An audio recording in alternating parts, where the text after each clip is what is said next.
लक्ष्मण के मरने की खबर सुनकर माता सीता क्यों जोर जोर से हंसने लगी। दर्शक मित्रों, कहानी की शुरुआत होती है लंका की धरती पर मेघनाथ और लक्ष्मण के बीच युद्ध से। लक्ष्मण और मेघनाथ के बीच भयंकर युद्ध चल रहा था। मेघनाथ अच्छी तरह जानता था कि जब तक लक्ष्मण श्री राम के साथ खड़े हैं तब तक श्री राम को पराजित करना असंभव है। इसलिए उसने छल और माया का सहारा लिया। उसने आकाश में घने काले बादलों का जाल बिछा दिया और उसी अंधकार की आड़ में अपने सबसे खतरनाक अस्त्र दिव्य शक्ति बाण का संधान किया। जब वो बाण मेघनाथ के धनुष से छूटा तो पूरे आकाश में बिजली की तरह कड़कड़ाती रोशनी फैल गई। उस बाण की भयंकर चाल को देखकर वानर सेना में हड़कंप मच गया। हनुमान जी ने दूर से ही उस खतरे को भांप लिया था। उन्होंने जोर से पुकारा, लक्ष्मण जी सावधान। लेकिन इससे पहले कि कोई कुछ समझ पाता, वो शक्ति बाण सीधा लक्ष्मण जी की छाती में जाकर लग गया। एक भयंकर धमाका हुआ। लक्ष्मण जी के हाथ से धनुष छूट गया। उनके कदम लड़खड़ाए और वे भूमि पर गिर पड़े। उस एक क्षण के लिए पूरा रणभूमि सन्नाटे में डूब जाता है। श्री राम दौड़कर अपने भाई के पास पहुंचे और उनका सिर अपनी गोद में रख लिया। श्री राम की आंखों से आंसू बह निकले। वानर सेना का हर एक योद्धा, सुग्रीव, अंगद, जामबान और हनुमान सब के सब स्तब्ध खड़े थे। पूरे रामादल में शोक और निराशा की एक भयंकर लहर दौड़ गई थी। दूर खड़ा मेघनाथ घमंड से हंस रहा था। उसने तुरंत लंकापति रावण को यह समाचार भेजा। समाचार मिलते ही रावण के राजमहल में खुशी का माहौल बन गया। रावण ने मन ही मन सोचा कि अब राम का साहस पूरी तरह टूट चुका होगा। लेकिन रावण इतने से संतुष्ट नहीं था। वो देखना चाहता था कि इस खबर का प्रभाव अशोक वाटिका में बैठी माता सीता पर क्या पड़ता है। रावण ने तुरंत अपने सबसे चतुर और भरोसेमंद गुप्तचर भद्रिक को बुलाया। भद्रिक लंका का एक बहुत ही होशियार जासूस था, जो भीड़ में छुपकर माहौल को भांपने और खबरें लाने में माहिर था। रावण ने भद्रिक से कहा, भद्रिक, तुरंत अशोक वाटिका जाओ। वहां सीता बैठी है। उसे ये खबर मिलनी चाहिए कि उसका देवर लक्ष्मण अब इस दुनिया में नहीं रहेगा। जाकर अपनी आंखों से देखो कि सीता इस खबर को सुनकर कैसे तड़पती है, कैसे रोती है और कैसे उसका घमंड टूटता है। मुझे एक एक पल का हाल आकर बताओ। भद्रिक ने रावण को प्रणाम किया और अशोक वाटिका की तरफ चल पड़ा। उसने सोचा, आज तक सीता ने रावण के सामने कभी अपना सिर नहीं झुकाया। वो हमेशा श्री राम के नाम के बल पर अडिग रही। लेकिन आज जब उसे पता चलेगा कि उसका सबसे बड़ा रक्षक, उसका देवर लक्ष्मण रणभूमि में मृत्यु की गोद में जाकर सो गया है, तो वो अंदर तक टूट जाएगी। उसका रोना और गिड़गिड़ाना देखना लंका के लिए सबसे बड़ी जीत होगी। भद्रिक तेजी से छिपते छिपाते अशोक वाटिका में दाखिल होता है। विशाल अशोक वृक्षों के नीचे कालिमा छाई हुई थी। वहां चारों तरफ राक्षसियों का घना पहरा था, जो माता सीता पर लगातार व्यंग कसती रहती थी। भद्रिक एक घने वृक्ष के पीछे छिप जाता है, जहां से माता सीता अशोक के नीचे बैठी साफ दिखाई दे रही थी। उसने देखा कि माता सीता एक वृक्ष के नीचे बहुत ही शांत मुद्रा में बैठी है। तभी भद्रिक ने देखा कि त्रिजटा, जो लंका की एक राक्षसी थी, वो बहुत ही घबराई हुई हालत में सीता की तरफ दौड़ती आ रही है। उसके पीछे कुछ और दुष्ट राक्षसियां भी आ रही थी, जिनके चेहरे पर एक क्रूर खुशी थी। भद्रिक ने अपनी सांसें रोक ली। उसने मन ही मन सोचा, बस अब वो पल आ गया है। अब त्रिजटा ये दुखद समाचार सीता को सुनाएगी तो उसके सब्र का बांध टूट जाएगा। वो जमीन पर गिरकर विलाप करेगी, अपने बाल नोचेगी और राम को पुकारेगी। भद्रिक की नजरें माता सीता के चेहरे पर टिक गईं। वो उनकी आंखों का एक एक भाव पढ़ना चाहता था, ताकि रावण को जाकर बड़ा चढ़ाकर बता सके। त्रिजटा दौड़ते हुए सीता जी के पास पहुंची। माता सीता ने त्रिजटा की व्याकुलता देखी तो पूछने लगी, हे माता त्रिजटा, तुम इतनी डरी हुई क्यों हो? तुम्हारे कदम कांप क्यों रहे हैं? रणभूमि से क्या समाचार आया है? मुझे सच सच बता दो। त्रिजटा ने हिम्मत जुटाई और कहा, पुत्री सीता, बहुत अनर्थ हो गया है। आज युद्ध क्षेत्र में मेघनाथ ने अपने मायावी शक्ति बाण का प्रयोग किया है। वो बाण सीधे लक्ष्मण जी के वक्ष स्थल में जाकर लगा है। लक्ष्मण जी मूर्छित होकर जमीन पर गिर पड़े हैं। पूरे रामादल में सन्नाटा छा गया है और प्रभु श्री राम भयंकर शोक में डूब गए हैं। त्रिजटा के ये शब्द सुनते ही वहां खड़ी दुष्ट राक्षसियां जोर जोर से हंसने लगी, वे ताने मारने लगे, सुन लिया सीता, अब तेरा राम भी मरेगा और तेरा ये अभिमान भी खत्म होगा। मित्रों, पेड़ के पीछे छिपा भद्रिक अपनी आंखें फाड़े माता सीता को देख रहा था। वो उस पल का इंतजार कर रहा था कि कब सीता चीखेंगी और उनके आंसू बहेंगे। लेकिन अगले ही पल भद्रिक ने जो देखा उसने उसके होश उड़ा दी। उसने देखा कि माता सीता ने त्रिजटा की बात सुनकर एक पल के लिए अपने आंखें बंद की। भद्रिक को लगा कि शायद सीता अब सदमे में चली गई है। लेकिन अगले ही पल जब माता सीता ने धीरे धीरे अपनी आंखें खोली तो उनके चेहरे पर शोक या भय की एक भी रेखा नहीं थी, बल्कि उनके होठों पर मुस्कान तैर रही थी। उनकी आंखों में आंसू नहीं, एक विश्वास था। यह देखकर भद्रिक का दिल दहल गया, वो हक्का बक्का रह गया। उसने मन ही मन सोचा, ये क्या हो रहा है? जिस स्त्री का देवर मृत्यु की कगार पर हो, जिसका पति असहाय होकर रो रहा हो, वो स्त्री मुस्कुरा कैसे सकती है? क्या सीता पागल हो गई है? दर्शक बंधु, रावण का गुप्तचर भद्रिक पेड़ के पीछे छिपा सांस रोके देख रहा था। उसके साथ साथ वहां मौजूद दुष्ट राक्षसियां भी माता सीता के चेहरे को घूर रही थी। सबको लग रहा था कि लक्ष्मण जी के मूर्छित होने की खबर सुनते ही सीता जी फूट फूट कर रोने लगेंगे, चीखेंगी और जमीन पर गिर पड़ेंगे। लेकिन वहां तो कुछ और ही हो रहा था। माता सीता एकदम शांत बैठी थी। उनकी गोद में तुलसी की एक सुंदर माला रखी थी, वही माला जो प्रभु श्री राम के जप के लिए वे हमेशा अपने पास रखती थी। सीता जी ने अपनी आंखें बंद की और बहुत ही प्यार से उस माला पर अपना हाथ फेरने लगी। उनके चेहरे पर ना तो कोई डर था और ना ही कोई दुख का भाव। ये देखकर वहां खड़ी राक्षसियां हैरान रह गईं। एक दुष्ट राक्षसी आगे बढ़ी और जोर जोर से हंसते हुए कहने लगी, अरे देखो तो, ये कैसी स्त्री है? इसका देवर रणभूमि में आखिरी सांसें गिर रहा है, इसका पति का रो रो कर बुरा हाल हो रहा है और ये यहां बैठकर माला जप रही है। लगता है इसे अपने परिवार से कोई प्रेम नहीं है। तब दूसरी राक्षसी ने व्यंग करते हुए कहा, हमें तो लगा था कि ये खबर सुनते ही छाती पीट पीट कर रोएगी, चिल्लाएगी, लेकिन इसे तो कोई फर्क ही नहीं पड़ रहा। मित्रों, उनकी कड़वी बातें सुनकर भी माता सीता के ऊपर कोई असर नहीं हुआ। उन्होंने उन राक्षसियों को कोई जवाब नहीं दिया। वे सीधे उनसे बहस करने के मूड में नहीं थी। उन्होंने धीरे से अपनी आंखें खोली और पास ही उदास खड़ी त्रिजटा की ओर देखा। त्रिजटा की आंखों में आंसू थे और वो भी समझ नहीं पा रही थी कि माता सीता इतनी निश्चिंत कैसे है। माता सीता ने त्रिजटा को अपने पास बुलाया और बहुत ही मधुर स्वर में कहा, माता त्रिजटा, तुम क्यों घबरा रही हो? तुम्हें क्या लगता है कि लक्ष्मण का अंत इतना आसान है? मुझे वो दिन अच्छी तरह से याद है जब हम अयोध्या छोड़कर वनवास के लिए निकले थे। एकदम से मित्रों सीता अतीत की यादों में खो जाती है और वे त्रिजटा को बताने लगी, माता त्रिजटा, जब मेरे स्वामी को वनवास हुआ था उस समय लक्ष्मण भी हमारे साथ जाने के लिए अपनी बात पर अड़ गए थे।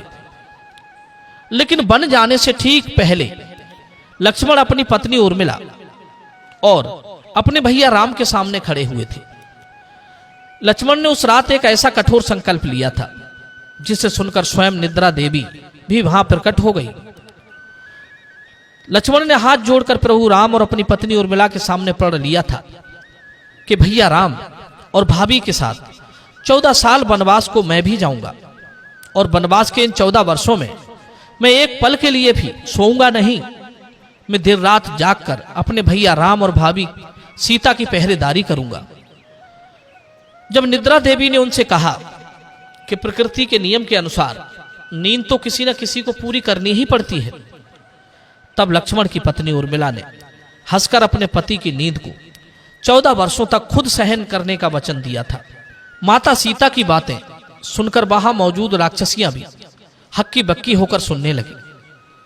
सीता ने त्रिजटा की आंखों में देखते हुए कहा, त्रिजटा, जिस योद्धा ने अपने भाई के प्यार और सेवा के लिए 14 वर्षों तक अपनी भूख और नींद का त्याग कर दिया हो, जिसने अपनी पूरी जवानी अपने प्रभु के चरणों में समर्पित करती हो, क्या तुम्हें लगता है कि काल इतनी आसानी से उसे छू भी सकता है? सीता जी ने अपनी गोद में रखी माला को उठाकर अपने हृदय से लगाया और बोली, लक्ष्मण की शक्ति उसके धनुष बाण में नहीं, बल्कि उसके निष्काम भाव और त्याग में है। उसने नींद पर विजय पाई है, उसने अपनी इंद्रियों पर विजय पाई है। मेघनाथ का शक्तिमान लक्ष्मण के शरीर को कुछ देर के लिए मूर्छित तो कर सकता है, लेकिन जिस लक्ष्मण के पीछे उर्मिला का पतिव्रत धर्म और प्रभु राम का आशीर्वाद खड़ा हो, उसका अंत कोई मायावी अस्त्र नहीं कर सकता। माता सीता का यह उत्तर इतना गहरा और तार्किक था कि हंसने वाली दुष्ट राक्षसियों के मुंह पर मानो ताला लग गया हो। वे एक दूसरे का मुंह देखने लगे। पेड़ के पीछे छिपे रावण के गुप्तचर भद्रिक का सिर भी यह सुनकर श्रद्धा से झुक गया। उसने मन ही मन सोचा, हम लंकावासी तो केवल अस्त्र शस्त्र और छल कपट को ही शक्ति समझते थे, लेकिन यहां तो त्याग, प्रेम और संकल्प की एक ऐसी शक्ति है जिसके आगर रावण का सारा घमंड और मेघनाथ का माया जाल बौना है। माता सीता की उस हंसी के पीछे का सबसे बड़ा कारण यही ज्ञान था कि जब तक सेवक का समर्पण पूर्ण है, स्वयं काल यानी कि मृत्यु भी उसका अंत नहीं कर सकता। माता सीता मन ही मन विचार कर रही थी कि लक्ष्मण केवल श्री राम के भाई नहीं है, वे तो सेवा और समर्पण के सबसे बड़े प्रतीक हैं। उन्होंने कभी अपने लिए कुछ नहीं मांगा।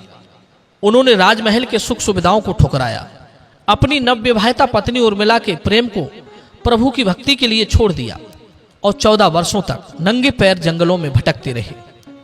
जिस इंसान का हर एक सांस, हर एक धड़कन केवल अपने प्रभु की सेवा के लिए समर्पित हो, क्या कोई भौतिक अस्त्र उसके प्राण छीन सकता है? कदापि नहीं। सीता जी जानती थी कि जब तक लक्ष्मण का यह सेवा कार्य पूरा नहीं हो जाता, जब तक वे धर्म की विजय में अपना अंतिम योगदान नहीं दे देते, तब तक मृत्यु भी उनके सामने हाथ जोड़कर खड़ी रहेगी, उनका कुछ बिगाड़ नहीं सकती। इसी विश्वास ने माता सीता को हंसने के लिए विवश कर दिया।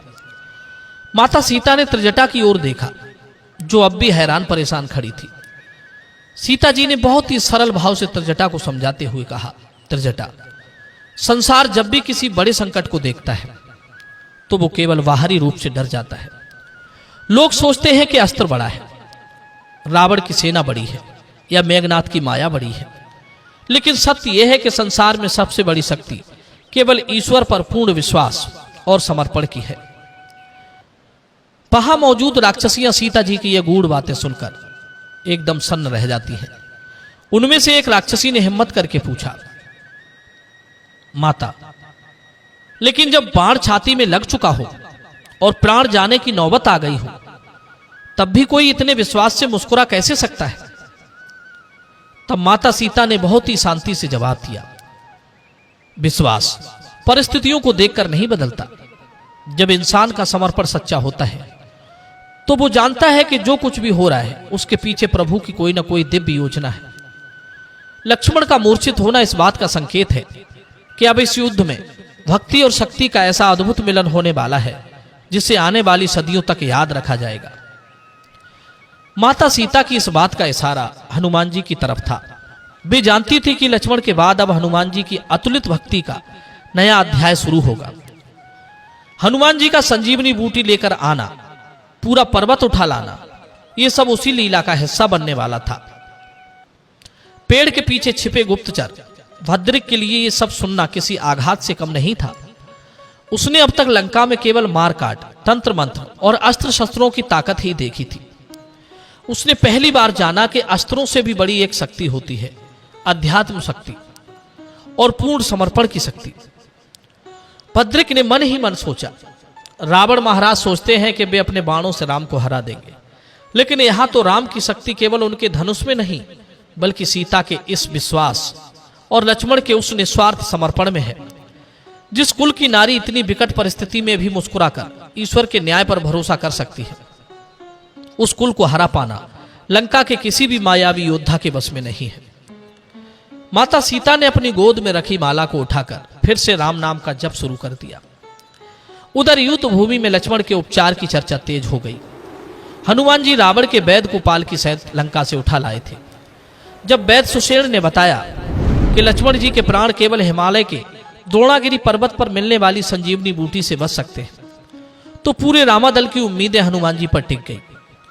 सुषेण वैद ने चेतावनी दी कि हे हनुमान, समय बहुत कम है, सूर्योदय से पहले तुम्हें वो बूटी लेकर लौटनी होगी, वरना बहुत अनर्थ हो जाएगा।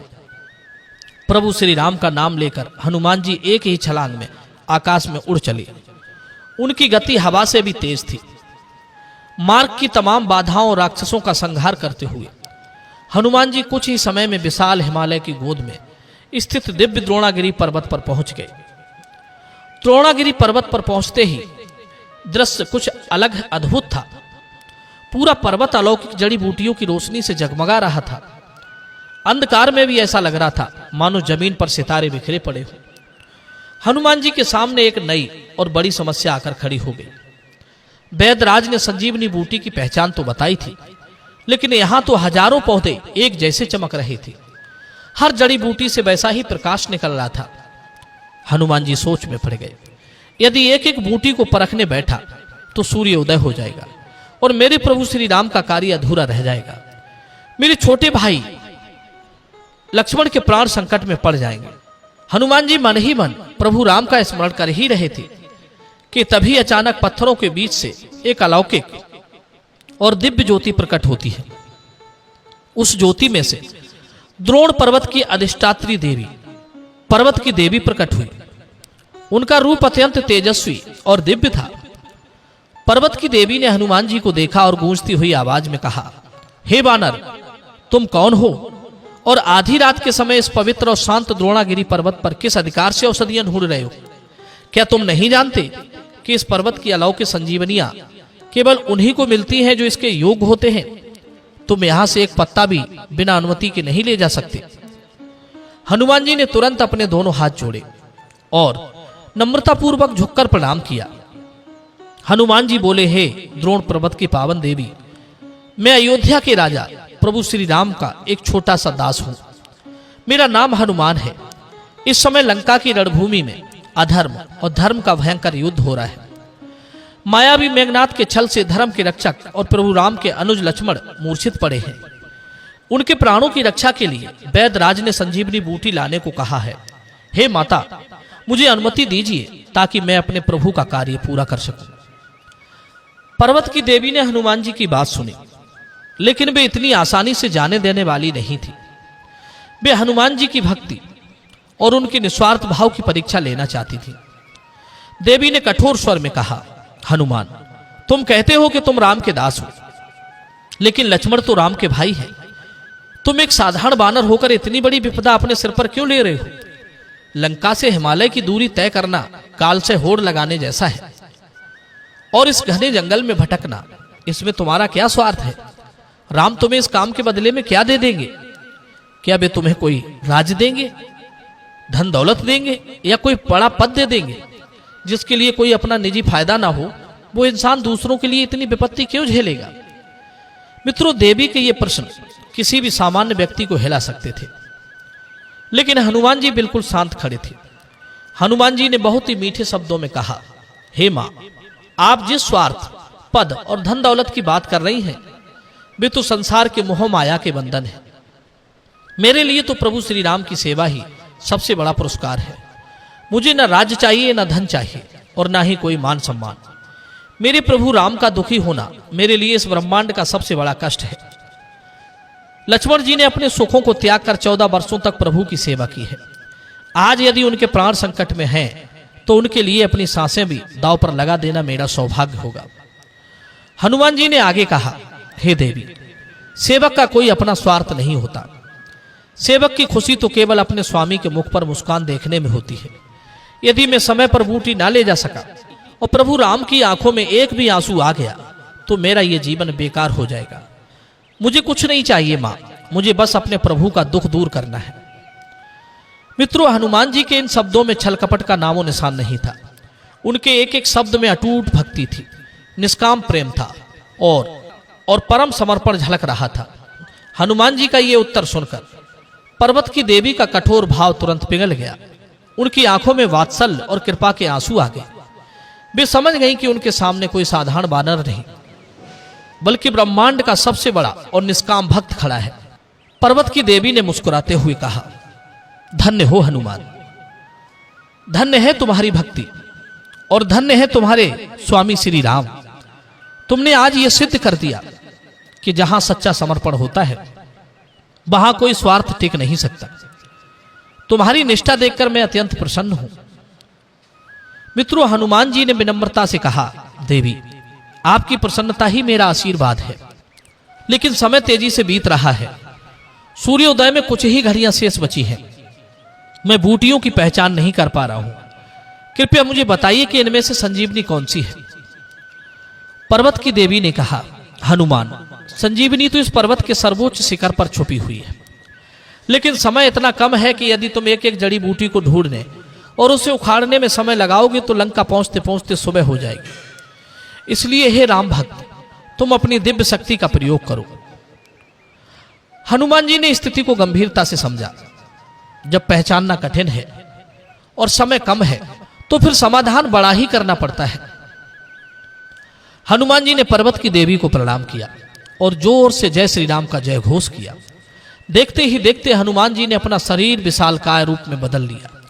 उनका मस्तक बादलों को छू गया और उनकी भुजाएं विशाल वृक्षों जैसी बलशाली हो गई। हनुमान जी ने अपने दोनों विशाल हाथ द्रोणागिरी पर्वत के नीचे लगा दिए। उन्होंने अपने मन में प्रभु राम का ध्यान किया और पूरी शक्ति से द्रोणगिरी पर्वत को जड़ से उखाड़ लिया। पूरा हिमालय कांप उठा, लेकिन हनुमान जी ने उस विशाल पर्वत को अपनी हथेली पर ऐसे उठा लिया जैसे कोई बालक खेल खेल में गेंद उठा लेता है। पर्वत की देवी ने आकाश से ही हनुमान जी पर पुष्प वर्षा की और आशीर्वाद दिया, जाओ हनुमान, तुम्हारी ये भक्ति युगों युगों तक अमर रहेगी। आज तुमने साबित कर दिया कि भक्ति के बल पर असंभव को भी संभव बनाया जा सकता है। हनुमान जी विशाल द्रोणागिरी पर्वत को अपने ही एक हथेली पर टिकाए हुए पवन की गति से तेजी से आकाश मार्ग से लंका की ओर दौड़ पड़े। उनके मन में केवल एक ही धुन थी, सूर्योदय से पहले लंका पहुंचना और अपने प्रभु राम के चेहरे पर मुस्कान वापस लाना। मित्रों, उधर हिमालय की वादियों से हनुमान जी पूरा द्रोणागिरी पर्वत अपनी हथेली पर उठाकर पवन की गति से लंका पहुंचे। युद्ध भूमि में जय श्री राम के नारे गूंज उठे। वैद्य सुषेण ने तुरंत पर्वत से संजीवनी बूटी को पहचाना, उसका रस तैयार किया और लक्ष्मण जी को पिलाया। कुछ ही पलों में एक चमत्कार हुआ। लक्ष्मण जी ने धीरे धीरे अपनी आंखें खोल दी। उनके शरीर में फिर से वही पुराना तेज, वही प्राण लौट आए। उन्होंने उठते ही सबसे पहले अपने बड़े भाई श्री राम के चरण छुए। श्री राम ने भावुक होकर अपने छोटे भाई को गले लगा लिया। पूरी वानर सेना खुशी से नाचने लगी। लंकापति रावण और मेघनाथ का घमंड ये सुनकर मिट्टी में मिल गया कि लक्ष्मण जीवित हो गया है। लक्ष्मण जी के पूरी तरह स्वस्थ होने की यह खबर जैसे ही अशोक वाटिका पहुंची तो वहां का माहौल भी पूरी तरह बदल गया। त्रिजटा दौड़ती हुई सीता जी के पास आई और खुशी के आंसू बहाते हुए कहने लगी, सीता, आपका विश्वास सत्य सिद्ध हुआ। हनुमान जी समय पर संजीवनी बूटी लेकर लौट आए हैं और लक्ष्मण जी अब बिल्कुल ठीक हैं। वे फिर से युद्ध के लिए तैयार खड़े हैं। अशोक वाटिका में मौजूद वे दुष्ट राक्षसियां जो कुछ देर पहले माता सीता का मजाक उड़ा रही थी, शर्म से पानी पानी हो गई। उनका सिर शर्म से झुक गया। उन्हें समझ नहीं आ रहा था कि जो बात वे इतने सारे हथियारों और शक्ति के बल पर नहीं समझ सकी, उसे माता सीता ने केवल अपने विश्वास के बल पर पहले से ही कैसे जान लिया। त्रिजटा ने माता सीता के चरणों में बैठकर हाथ जोड़े और बहुत ही भावुक होकर पूछा, हे पुत्री सीता, आज मुझे आपकी उस हंसी का पूरा अर्थ समझ में आ गया है। जब लक्ष्मण जी के घायल होने की खबर आई थी तब आपके चेहरे पर दुख नहीं बल्कि मुस्कान थी। कृपया मुझे और इस पूरे संसार को बताइए कि आपकी उस मुस्कान में ऐसा क्या संदेश छिपा था।